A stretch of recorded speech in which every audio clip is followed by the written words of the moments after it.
Hello everyone, welcome back to the Samajik Guru channel. आज हम करने जा रहे हैं क्लास 8 के सोशल साइंस का सैंपल पेपर 1 और ये एग्जाम्स के पॉइंट ऑफ व्यू से बहुत ही ज़्यादा इम्पोर्टेंट है।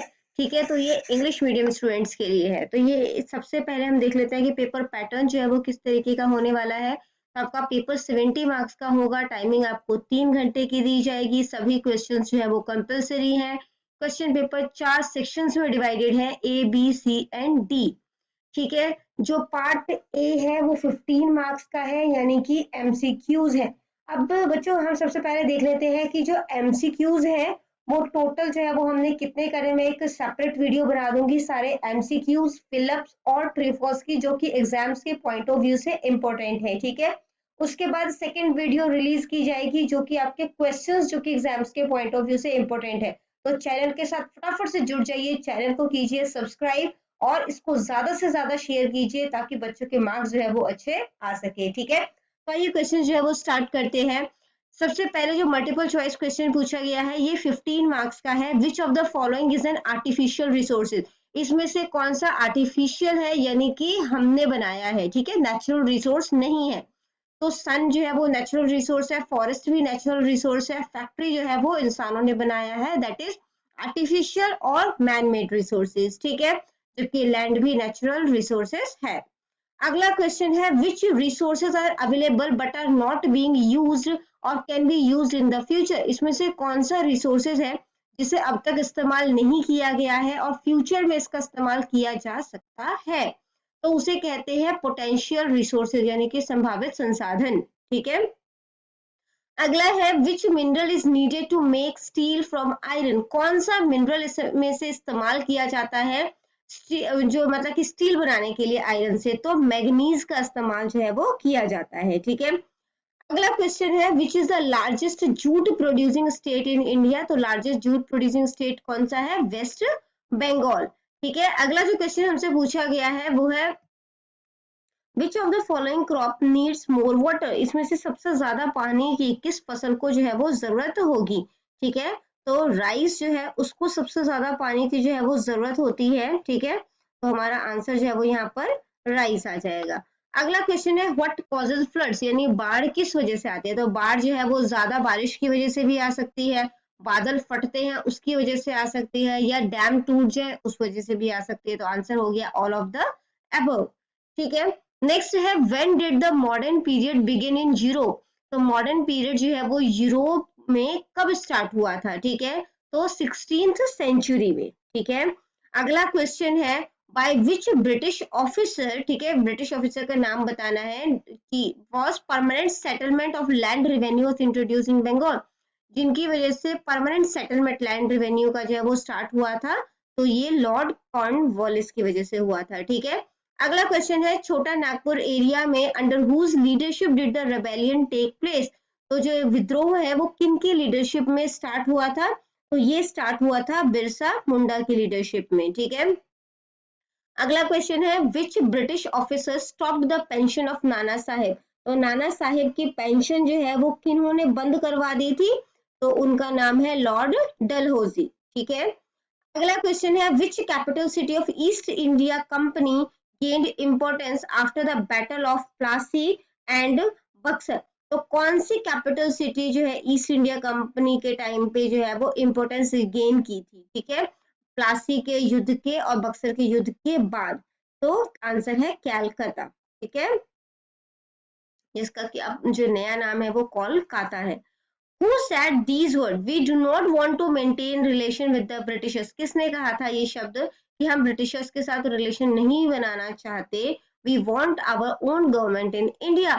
हम इंडिया भारत में या इंडिया में हम अपनी सरकार बनाना चाहते हैं। तो ये वर्डिंग थे विपिन चंद्र पाल के। ठीक है, अगला क्वेश्चन है, which article of the constitution provide 6 kinds of freedom to the Indian citizen? तो 6 काइंड ऑफ फ्रीडम जो इंडियन सिटीजन को मिले हैं, कौन से आर्टिकल के थ्रू मिले हैं? तो ये आर्टिकल 19 के थ्रू मिले हैं। ठीक है, अगला क्वेश्चन है, under which right is human trafficking prohibited? यानी कि ह्यूमन ट्रैफिकिंग जो है, ठीक है, इंसानों का सेल परचेज करना, ठीक है, वो किस कानून के अधिकार इसको बंद कर दिया गया है? तो राइट टू कॉन्स्टिट्यूशनल रेमेडीज के थ्रू या राइट टू इक्वालिटी के थ्रू, राइट अगेंस्ट एक्सप्लॉइटेशन, ये तो एक तरीके का शोषण है ना, तो राइट अगेंस्ट एक्सप्लॉइटेशन के थ्रू इसे बंद कर दिया गया है। नेक्स्ट है where are the high court formed, high court जो है वो कहाँ पर बनाई गई जाती है, ठीक है, डिस्ट्रिक्ट लेवल पे, तहसील लेवल पर, स्टेट लेवल पर या विलेज लेवल पर, तो ये स्टेट लेवल पर बनाई जाती है, ठीक है।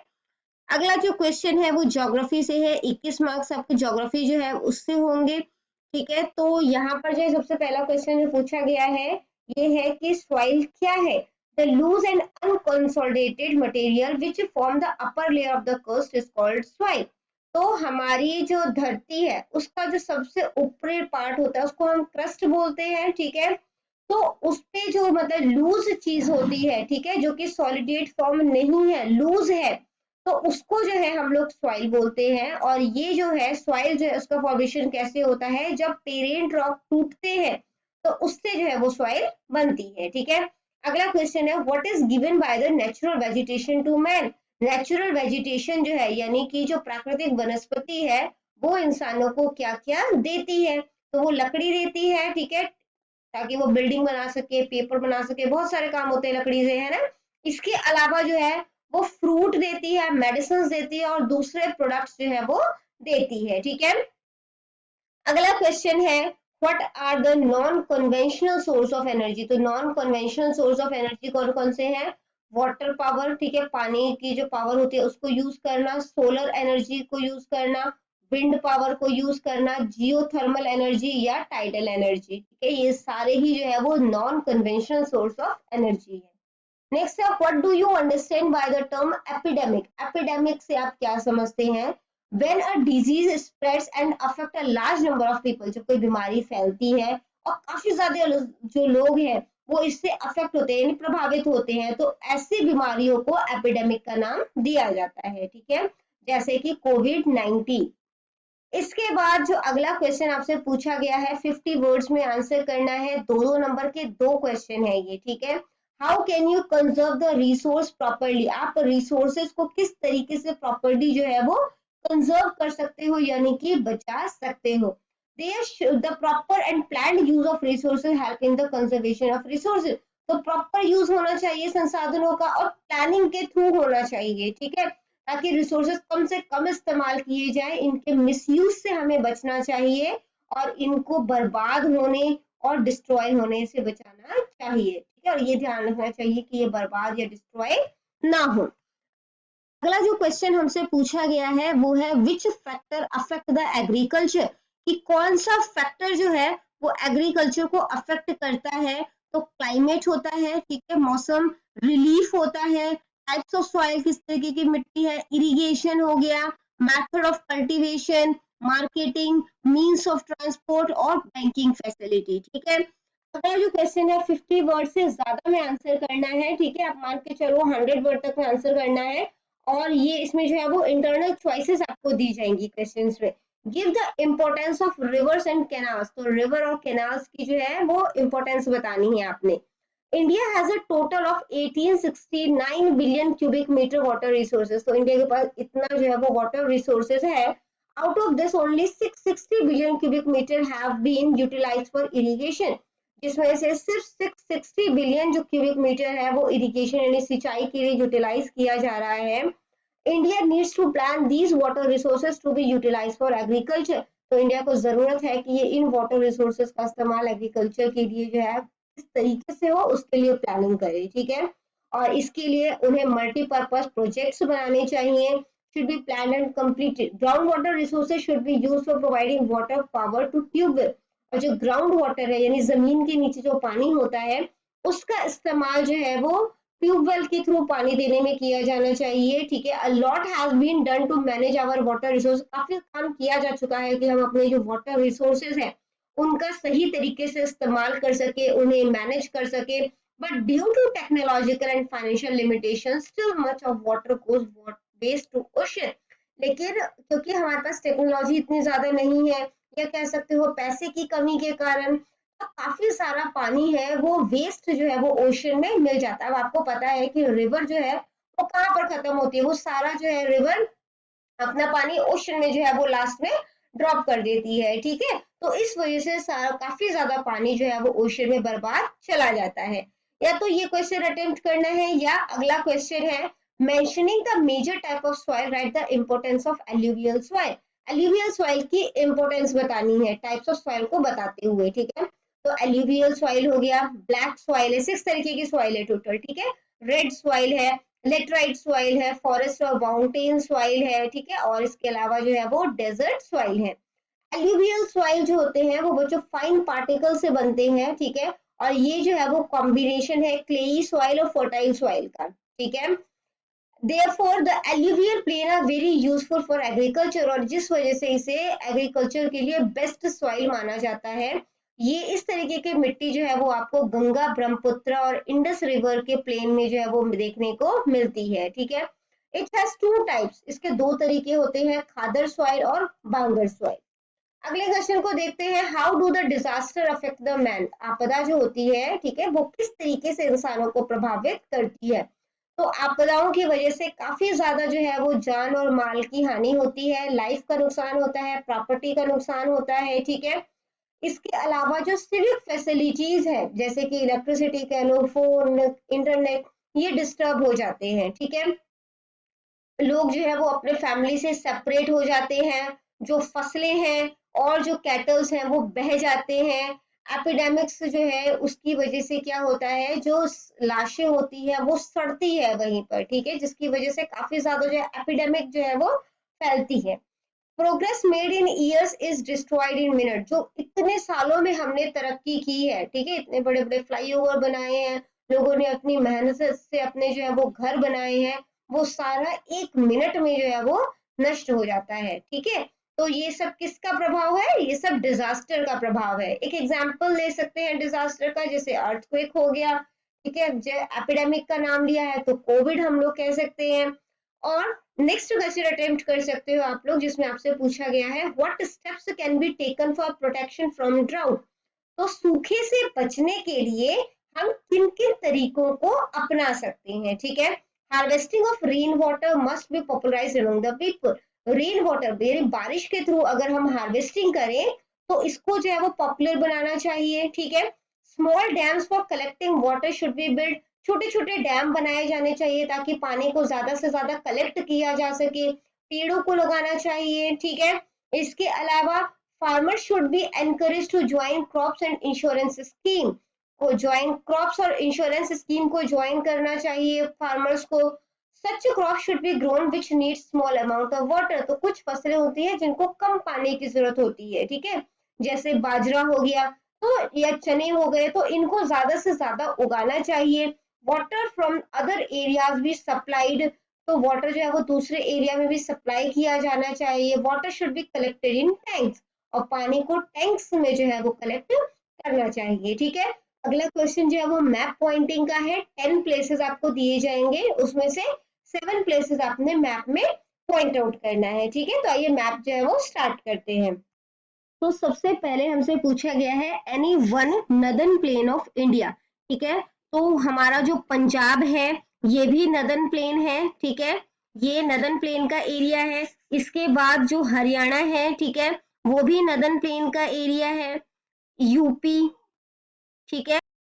और इसके अलावा ये जो है ये रीजन ऑफ एल्यूवियल सॉइल भी है, ठीक है। तो ये रीजन ऑफ एल्यूवियल सॉइल भी होगा, ठीक है। अगला हम लोग कर ब्रह्मपुत्र के बारे में, ठीक है। तो रिवर ब्रह्मपुत्र जो है वो बच्चों चाइना से होते हुए, ठीक है, चाइना से यहाँ से जो है वो होते हुए ये आपका कुछ इस तरीके से होते हुए जाएगा, ठीक है।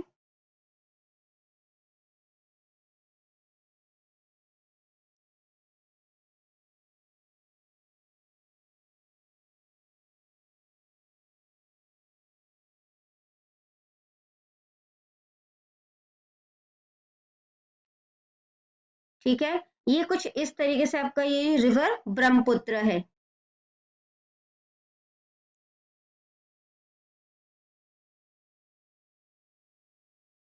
इसके बाद जो तो आयरन ओर जो है, ठीक है, और कॉपर दोनों ही आपको जो है वो झारखंड के, ठीक है, ये जो एरिया आपको मार्क किया हुआ है ना,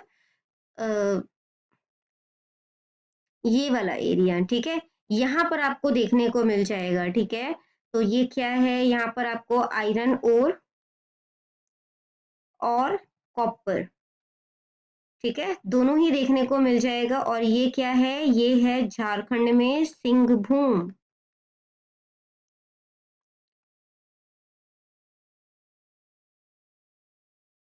तो हमने आयरन ओर और कॉपर भी कर लिया। अब देखते हैं मिक्का प्रोड्यूसिंग एरिया। तो मिक्का बच्चों आपको जो है वो देखने को मिल जाएगा आंध्र प्रदेश में, ठीक है। तो आंध्र प्रदेश में यहाँ पर ये जो एरिया है, ठीक है, यहाँ पर आपको जो है वो देखने को मिल जाएगा, ये मिक्का एरिया है, ठीक है। और ये आपका है नेल्लौर, आंध्र प्रदेश, ठीक है। इसके बाद मिक्का भी हो गया, फिर आ जाता है हमारा गोल्ड प्रोड्यूसिंग एरिया। तो गोल्ड प्रोड्यूसिंग एरिया हम बहुत बारी कर चुके हैं, ये आपको जो है इधर देखने को मिल जाएगा कर्नाटका में, ठीक है, यहाँ पे कोलर है, ठीक है, इधर। तो ये क्या है, ये है हमारा गोल्ड एरिया और जगह का नाम है कोलर, और कोलर कहाँ पर है, कर्नाटका में, ठीक है। अगला जो है, स्पेलिंग गलत हो गई कर्नाटका की, यहाँ पे ए भी आएगा, ठीक है। अगला जो है वो है राइस प्रोड्यूसिंग एरिया। तो राइस बच्चों हमें देखने को मिल जाएगा सबसे ज्यादा जो है वो यूपी में, और जो है वो वेस्ट बंगाल में देखने को मिल जाएगा, हम यहाँ पर मान के चलते हैं, ठीक है। ये जो एरिया है ये आपको जो है वो राइस प्रोड्यूसिंग एरिया है, ठीक है। वैसे तो आप पंजाब हरियाणा भी ले सकते हो, यहाँ पे भी ले सकते हो, ठीक है। फिर आ जाता है कॉटन प्रोड्यूसिंग एरिया। तो कॉटन जो है वो मेनली महाराष्ट्र और गुजरात में इस साइड जो है वो देखने को मिलता है, ठीक है। ये जो एरिया है ये हमारा कॉटन प्रोड्यूसिंग एरिया है, कॉटन प्रोड्यूसिंग एरिया है। इसके बाद जो है वो हमसे टी का पूछा है, तो टी प्रोड्यूसिंग एरिया जो है वो असम में है, ठीक है। तो यहाँ ये जो एरिया है ना, ये जो लाइन आपको दिख रही है, ठीक है, मैं कलर चेंज करके इसका जो है वो आपको बताती हूँ। ये जो लाइन आपको दिख रही है ये हमारा जो है वो बेसिकली क्या है, टी प्रोड्यूसिंग एरिया, ठीक है, टी प्रोड्यूसिंग एरिया। एक मैप का हम सेपरेट वीडियो कर लेंगे कि एग्जाम्स के पॉइंट ऑफ व्यू से कौन कौन से मैप, मतलब कि मैप में आपसे क्या क्या पूछा जा सकता है, ठीक है। अब आ जाते हैं हम लोग पार्ट सी हिस्ट्री पे, जो कि 20 मार्क्स का है। और इसमें सबसे पहले जो आपसे पूछा गया है वो है कि zamindars committed dash with the farmer. तो जमींदास ने फार्मर्स के साथ जो है वो क्या किया, तो आंसर है एट्रोसिटीज, यानी कि अत्याचार किया, ठीक है। तो ये है एट्रोसिटीज, ठीक है। अगला जो है वो है the workers became unemployed due to the decline of small scale industries in town and villages. तो टाउन और विलेजेस में क्योंकि स्मॉल स्केल इंडस्ट्री यानी जो लघु उद्योग है वो जो है वो कम होते जा रहे थे या खत्म होते जाते, पतन पर थे अपने, तो जिसकी वजह से काफी ज्यादा वर्कर जो है वो बेरोजगार हो गए। तो ये बिल्कुल सही है, ठीक है, ट्रू। नेक्स्ट है write down the names of famous artist of Madras school of art. Madras school of art के जो फेमस जो आर्टिस्ट है उनके नाम बताने हैं, ठीक है। तो डी आर चौधरी, के सी वी पन्नीकर, सतीश गुजराल। आप जो है क्योंकि ये एक एक नंबर के क्वेश्चन है तो दो नाम जो है वो भी सफिशियंट होगा, ठीक है। अगला क्वेश्चन है where and when was the first conference of non aligned held. तो नॉन अलाइंड का जो पहला कॉन्फ्रेंस था वो कब और कहाँ हुआ था, ठीक है। तो बेलग्रेड में हुआ था, 1961 में हुआ था, ठीक है। नेक्स्ट क्वेश्चन जो है वो 50 वर्ड्स का है, दो दो नंबर के जो है ये क्वेश्चन है। When and among whom was the battle of Buxar fought। कब और किसके मध्य जो बक्सर का युद्ध है वो लड़ा गया। तो बक्सर का युद्ध जो है वो ब्रिटिशर्स और ज्वाइंट आर्मीज थी, मीर कासिम, सिराजुद्दौला और शाह आलम टू, ठीक है, इनके बीच लड़ा गया, ठीक है। और ये कब लड़ा गया, 23 अक्टूबर 1764 को। नेक्स्ट क्वेश्चन है explain the contribution of Swami Dayanand to improve the condition of women. तो वुमेन की कंडीशन को सुधारने के लिए स्वामी दयानंद जी ने क्या क्या कंट्रीब्यूशन किया वो हमने बताना है, ठीक है। तो Swami Dayanand protested against child marriage, sati system, dowry system. तो स्वामी दयानंद जी ने इनके खिलाफ, यानी जो बाल विवाह है, सती प्रथा है, डाउरी यानी दहेज जो प्रथा है, उसके खिलाफ इन्होंने प्रोटेस्ट किया। और वो जो है वो फेवर में थे विधवा पुनर्विवाह के, यानी कि विडो रीमैरिज के। ही स्टैब्लिश विडो आश्रम, उन्होंने विधवा आश्रम जो है उसका गठन किया, ठीक है। और to reform the condition of widows, ताकि जो समाज में जो विडोज की कंडीशन है उसको सुधारा जा सके। Many centres were establish to train the destitute girl in sewing, काफी सारे जो है सेंटर्स बनाए गए ताकि लड़कियों को सिलाई वगैरह सिखा के, बेसिकली इसका मोटिव ये था कि उनको आत्मनिर्भर बनाया जा सके, ठीक है। He establish school in different part of the country, उन्होंने कंट्री के अलग अलग जगहों पर जो है वो स्कूल की स्थापना की ताकि विमेंस को एजुकेट जो है वो किया जा सके, ठीक है। नेक्स्ट जो क्वेश्चन है वो 50 वर्ड से ज्यादा में आंसर करना है, इसमें आपको इंटरनल चॉइसेस दी जाएंगी। तो क्वेश्चन है रेगुलेशन एक्ट से आप क्या समझते हैं। तो रेगुलेशन एक्ट 1773 एडी में पास किया गया था ताकि ईस्ट इंडिया कंपनी किस तरीके से काम करती है उसका पता लगाया जा सके, ठीक है। और इस कानून के तहत जो बंगाल के गवर्नर जनरल हैं और 4 सदस्यीय जो समिति है उनका गठन किया गया, ठीक है। They had given the right to control and take decision for administration, और इनको ये अधिकार दिया गया कि वो कंट्रोल कर सकते हैं एडमिनिस्ट्रेशन को और उनके लिए डिसीजन जो है वो ले सकते हैं, ठीक है। अगला जो क्वेश्चन है वो है which changes were made in the army after 1858 AD, 1858 के बाद आर्मी में क्या क्या चेंजेस जो है वो किए गए। The number of English soldiers was increased, ठीक है। तो यहाँ पे जो इंग्लिश सोल्जर्स हैं, तो यहाँ पे वर आएगा बच्चों, ठीक है। जो इंग्लिश सोल्जर्स हैं वो बढ़ा दिए गए, ठीक है। यानी कि जो ब्रिटिशर्स थे उनकी संख्या जो है वो आर्मी में बढ़ा दी गई थी। English were appointed in artillery, यानी कि जहाँ पे तोप वगैरह होते हैं ना बच्चों, तो वहां पर जो है वो सिर्फ मतलब कि ब्रिटिशर्स को ही अपॉइंट जो है वो किया गया था। Sikh and Gorkhas were recruited in the army instead of Brahmins of UP. तो सिख और गोरखास को जो है वो आर्मी में रिक्रूट किया गया था, मतलब उनकी भर्ती की गई थी, ठीक है। यूपी के ब्राह्मण्स को के बजाय उनकी भर्ती की गई थी। The ratio of European and Indians in the army was, तो रेशो जो था इनका, ठीक है, यानी कि अगर दो जो है वो ब्रिटिशर्स थे यानी यूरोपियन थे तो एक उसमें से जो है वो इंडियन हुआ करता था, ठीक है। मतलब 2 और 1 का रेशो था, ठीक है, 2 ब्रिटिशर्स और 1 Indian. Troops were establish on the basis of religion and caste, जो ट्रूप्स थे उनका जो एस्टैब्लिशमेंट हुआ था वो धर्म और जाति के आधार पर किया गया था। अगला क्वेश्चन है explain the contribution of Raja Ram Mohan Roy in the field of modern education system। Modern education system में राजा राम मोहन रॉय जो है उन्होंने मतलब क्या क्या जो है वो योगदान दिया वो बताना है। तो Raja Ram Mohan Roy was in favour of imparting western education to the Indians, तो वो वेस्टर्न एजुकेशन इंडियंस को देना चाहते थे। ही पब्लिश 2 न्यूज़पेपर, उन्होंने 2 न्यूज़पेपर जो है वो पब्लिश किए और बुक्स लिखी, ठीक है, बंगाली में, about grammar, geography, astronomy, arithmetic, ठीक है। तो ये जो है बुक्स लिखी थी इन टॉपिक्स पे। He open many educational institution for the progress of education, education को प्रोग्रेस करने के लिए उन्होंने काफी सारी जो है वो शैक्षणिक संस्थाएं जो है उसको स्थापित की। On his own expenses he open the English school, अपने खर्चों पर उन्होंने एक इंग्लिश स्कूल की स्थापना की और एक वेदांता कॉलेज की, ठीक है। या तो नेक्स्ट क्वेश्चन आप करो कि write down the effect of western educational system, western education system का क्या प्रभाव पड़ा वो आपने बताना है, ठीक। तो ब्रिटिश एजुकेशन की वजह से जो मिनिस्ट्रियल कल्चर है, ठीक है, मंत्रियों वाला कल्चर है, वो इंडिया में आया। इसके बाद जो एजुकेशन थी वो बहुत ही ज्यादा एक्सपेंसिव थी। एक्सपेंसिव एजुकेशन की वजह से काफी सारे इंडियंस जो है वो इलिटरेट यानी अनपढ़ रह गए। भारतीय लैंग्वेजेस को डेवलप होने का मौका ही नहीं मिला, यानी कि वो डेवलप नहीं हुए उस टाइम पर, ठीक है। जो वेस्टर्न एजुकेशन है उसकी वजह से इंडिया में जो अंधविश्वास फैला हुआ था उसको काफी हद तक रिमूव करने में सहायता मिली। Due to western education Indians have studied the history of other countries and contributed to independent the country, क्योंकि भारतीयों ने जो बाहर की जो कंट्रीज थे उनका इतिहास भी पढ़ना शुरू कर दिया था, तो उनको मदद मिली कि वो अपने कंट्री को भी आजाद करा सके, ठीक है। नेक्स्ट क्वेश्चन है explain the work done by Mahatma ji for the lower caste people.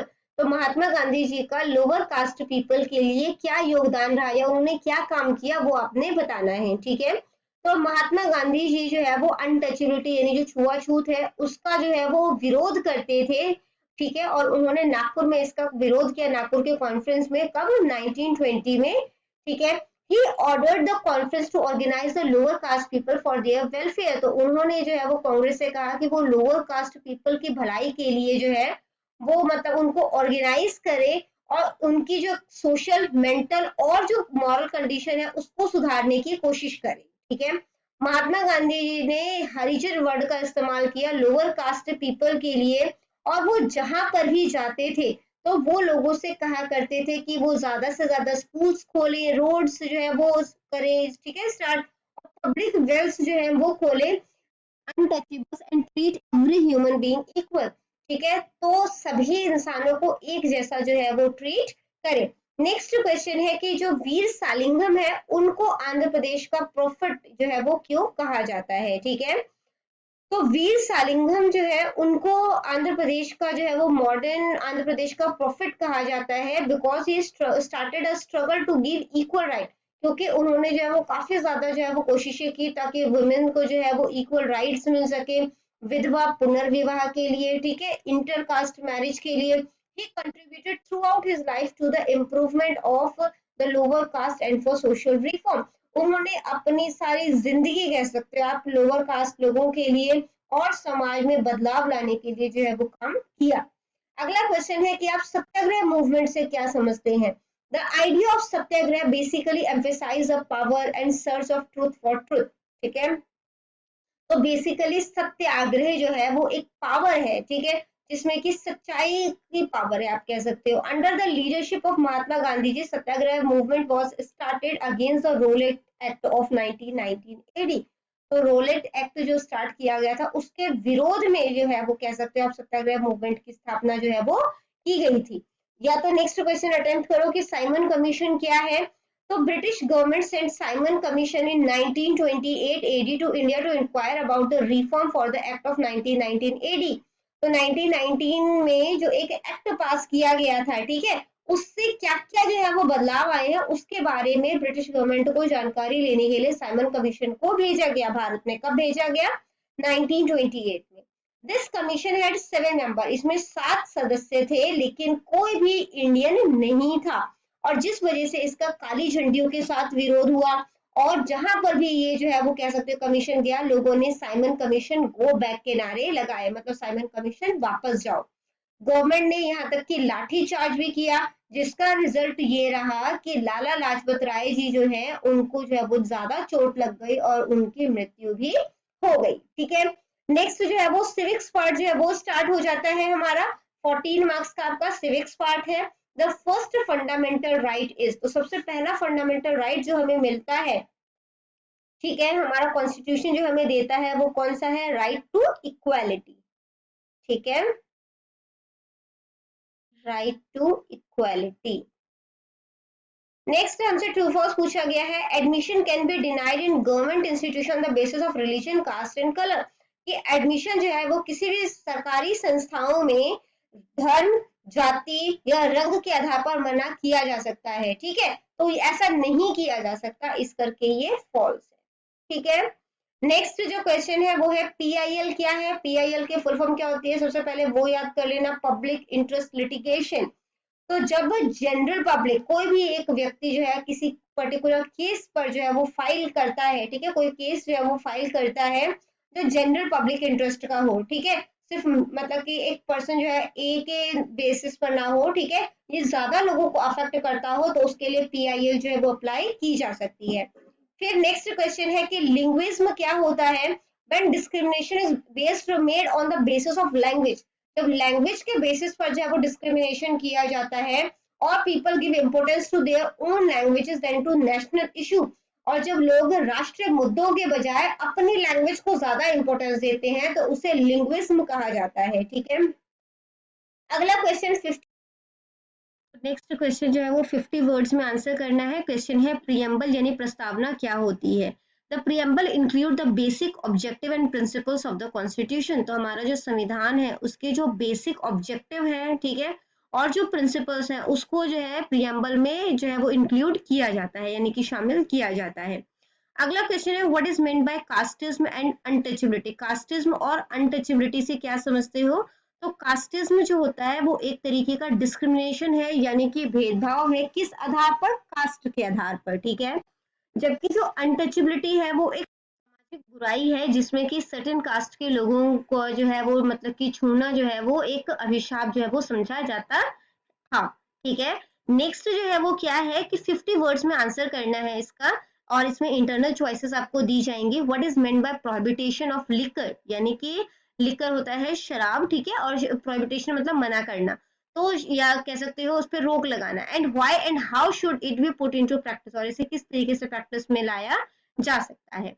प्रोहिबिटेशन of liquor means ban on liquor, तो इसका मतलब होता है शराब पर रोक लगाना, ठीक है, बैन लगाना। In our country approximately 25 crore rupees are being spent on liquor daily.